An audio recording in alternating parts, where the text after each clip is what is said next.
Tudo bom, pessoal? Estou aqui para gravar o nosso segundo encontro de tutoria da Química Geral. Eu acabei esquecendo de gravar na nossa aula, então estou gravando a parte só comigo mesma para vocês não ficarem sem esse conteúdo e poderem rever essa matéria depois, que é muito importante para futuramente para nós usarmos como químicos e em outras matérias também, né? Então vamos lá. Os tópicos que iremos abordar hoje são basicamente para entendermos a estequiometria. E quais são eles? São constituição atômica, mol e massas molares, equações químicas e soluções. Esses são os tópicos que vamos abordar hoje. Bem, para nós entendermos as relações que existem no universo, precisamos entender ao menos a menor unidade que forma o nosso universo, que são o quê? Os átomos. Bem, os átomos, eles possuem um núcleo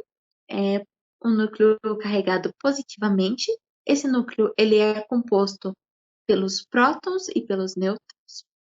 E uma coisa bacana, a quantidade de prótons que esse núcleo possui é o que vai definir o elemento. Por exemplo, se esse exemplo aqui tivesse um próton apenas, ele seria um hidrogênio, porque todo hidrogênio tem um próton. Se ele tivesse dois, ele já seria um hélio.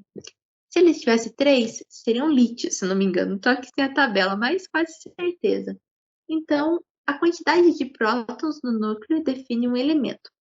E átomos com a quantidade igual de prótons pertencem ao mesmo elemento.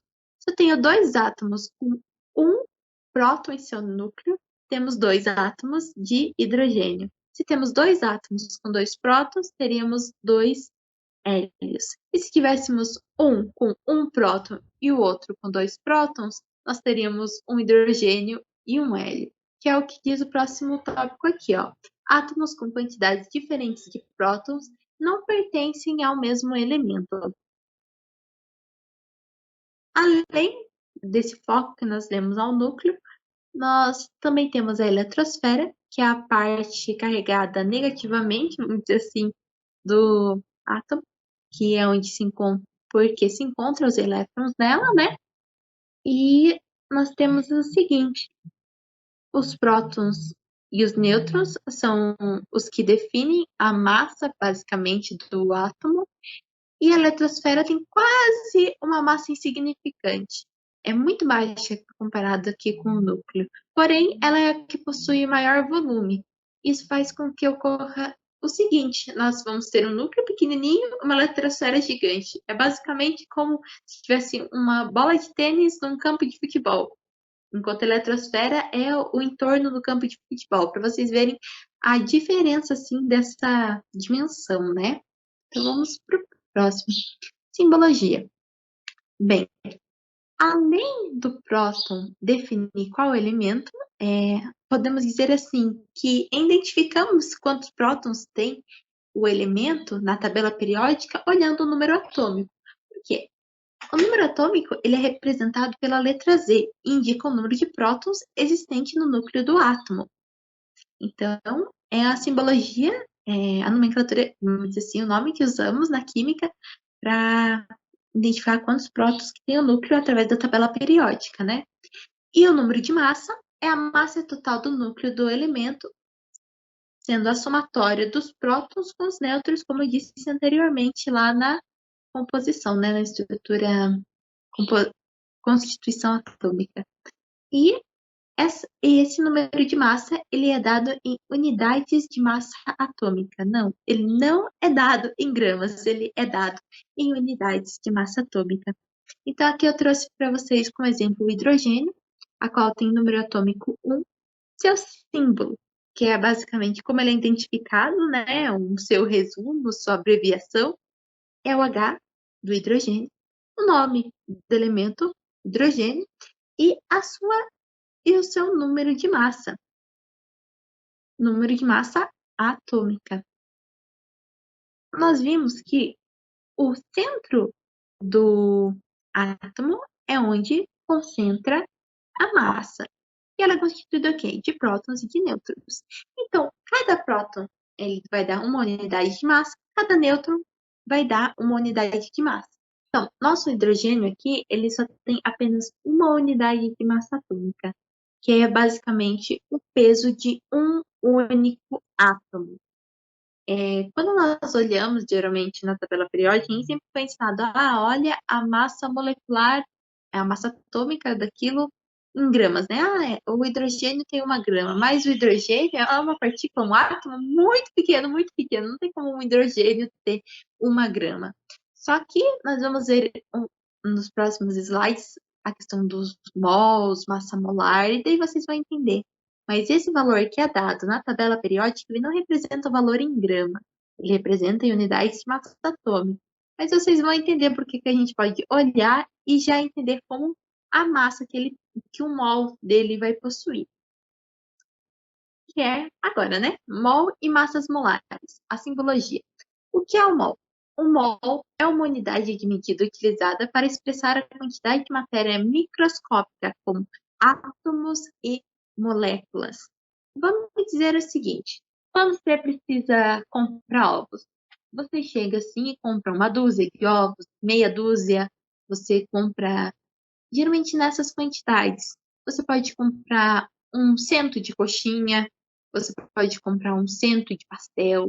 Vocês podem usar essas unidades de medidas. Você também pode usar toneladas, são todas algumas unidades de medida.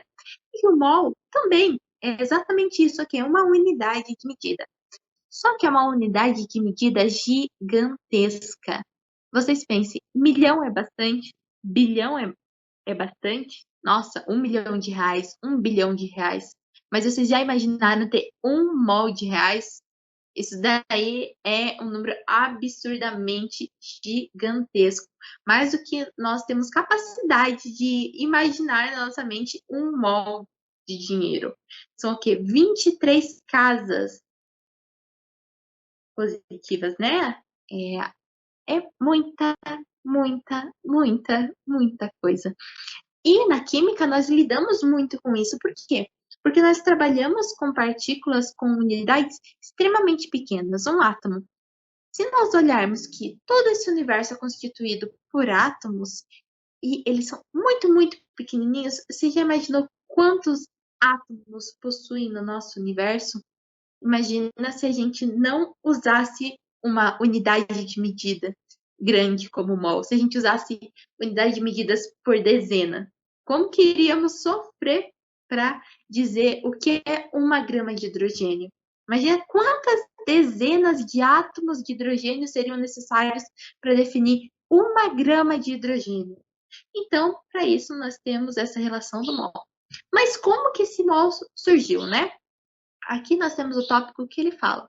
O mol de qualquer substância terá uma quantidade de átomos que, se for pesada em gramas, terá o mesmo número da massa atômica. Por que isso? Hoje em dia nós temos balanças extremamente precisas. Porém, antigamente não era assim. Antigamente, ter uma balança que pesava assim, em gramas, na casa das unidades, já era uma grande precisão. Então, como que os químicos antigamente eles resolviam? Eles pegavam o número atômico. Isso eles já tinham conhecimento. Quer dizer, a massa atômica, né? Desculpa.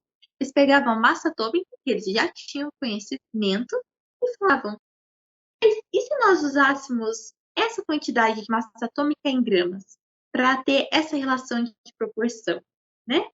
Então, era exatamente isso que eles faziam. Usavam a massa atômica em gramas. E daí, com o passar do tempo, foi descoberto que existe uma relação, né? Quantos átomos precisa para se ter a quantidade de gramas da massa atômica? E o que relaciona isso é o número de mol, o número de Avogadro, desculpa. E o número de Avogadro, ele surgiu a partir disso. O número de átomos do carbono 12 em 12 gramas desse elemento. Número atômico 12 dele em 12 gramas, essa é a relação que achamos. Já a massa molar, então, ela significa o quê?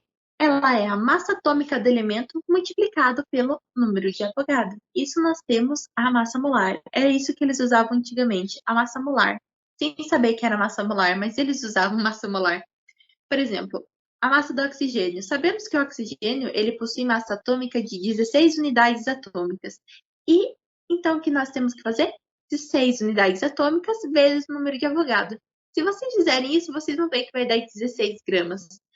Então, para não explicar tudo isso, muitas vezes, é mais simples você falar, olha na tabela que ali vai ter a massa molar. Mas não, na tabela é massa atômica. Mas isso é mais a título de curiosidade também e para nós estarmos aí usando os termos certos.